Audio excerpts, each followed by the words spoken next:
Today's warm-up, we have 3 rounds. 5 Russian baby makers, squat stance, grab your toes, butt up, butt down, get a nice stretch in the bottom of your squat, butt back up. Nice hamstring stretch, make sure you stand up all the way in between. Next we have 8 jump squats, so focus on a nice pretty squat, and then you're going to jump, get some air underneath your feet. The squat is most important, so make sure you're not going in those toes. Keep the weight evenly distributed, a little more towards your heels so you're not in your toes, big jump. Then we have 10 band pull-aparts, so depending on your band resistance, you'll put your hands in a different spot. You're just gonna keep those arms locked and pull, arms locked, elbows locked, and you're just gonna pull it apart, straight across. Lastly, we have a 30-second hollow hold.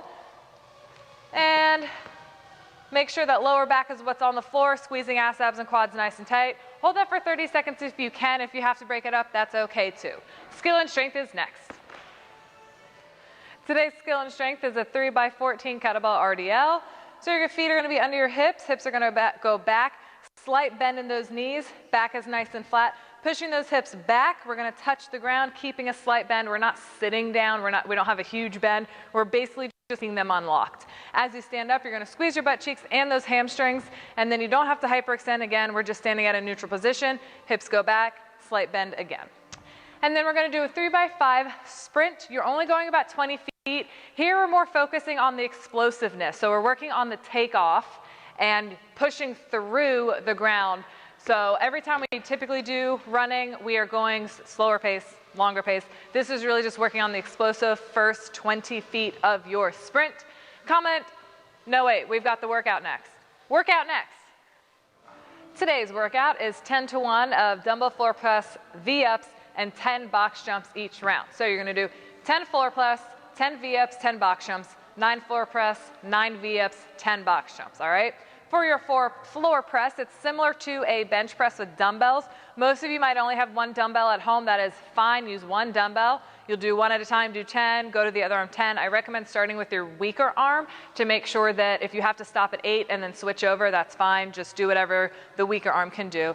Keeping those elbows in tight, just like the push-up, you're gonna drive a little bit back towards your head. So we're kind of going at an angle backwards. You're not pushing too far ahead of you. So we're pushing it back towards your eyeballs. Again, keeping those elbows in tight. And make sure you're squeezing ass, abs, and quads, and we're not doing any weird hyperextending or relaxing too much. Then you have your V-ups.